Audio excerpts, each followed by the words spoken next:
അപ്പൊ chain sprocket എന്നുള്ള സിസ്റ്റത്തിൽ നിന്ന് പൂർണ്ണമായിട്ട് ഒരു വലിയ സ്വാതന്ത്ര്യം നിങ്ങൾക്ക് കിട്ടി കഴിഞ്ഞു. തീർച്ചയായും അത് ശരിക്കും നല്ലൊരു സ്വാതന്ത്ര്യമാണ്. ഞാൻ നല്ല ലോങ് ഓടിക്കുന്ന ഒരാളാണ്. മിനിമം ഒരു 100, 150, 200, 250, 300 വരെ മാർക്കറ്റിംഗ് ആണ്. അപ്പോ ഞാനിപ്പോ വീട് പട്ടാമ്പിയിലാണ്. അപ്പൊ ഞാൻ ചിലപ്പോ ഒറ്റ ഇതിന് ഇവിടെ മൂന്നാർ വരെ പോകും, തിരിച്ചു വന്നിട്ട് ഇവിടെ സ്റ്റേ ചെയ്യും. അപ്പൊ അത് ഒരു 250 കിലോമീറ്റർ. ഇപ്പോ ഈ സാധാ ചെയിനൊക്കെ ആണെങ്കിൽ എന്താ പറഞ്ഞാല് ഇപ്പൊ ഒരു 100 കിലോമീറ്റർ അല്ലെങ്കിൽ 150 കിലോമീറ്റർ ആയാല് സൗണ്ട് വരാൻ തുടങ്ങും. അപ്പൊ ലൂബ് ചെയ്യണം.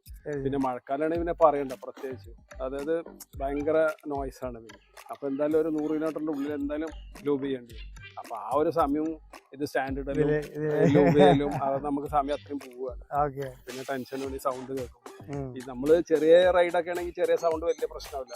ലോങ് റൈഡ് ആകുമ്പോ എന്താ സൗണ്ട് ഇങ്ങനെ നമുക്ക് ഇറിറ്റേഷൻ ഇങ്ങനെ ഒരു ഇതായിട്ട്. നല്ല സ്മൂത്ത് ആണ്. സിഗ്നൽ എന്ന് പറഞ്ഞാൽ പൊതുവെ മറ്റുള്ള ബുള്ളറ്റിന്റെ അത്ര സൗണ്ട് ഇല്ല. സൗണ്ട് കുറവുണ്ടായ കാരണം ഇത് ഭയങ്കരമായിട്ട് നമുക്ക് കേൾക്കും. അപ്പൊ ഡിസ്റ്റർബൻസ് വരും, നമുക്കൊരു ബുദ്ധിമുട്ടാണ്. പക്ഷെ ഇതായതിന്റെ ശേഷം ഒരു ഇതും നല്ല സ്മൂത്താണ്, നല്ല സുഖമായിട്ട്. പിന്നെ അതേപോലെ തന്നെ അത്യാവശ്യം പോവാനും ഒരു ധൈര്യമാണ്.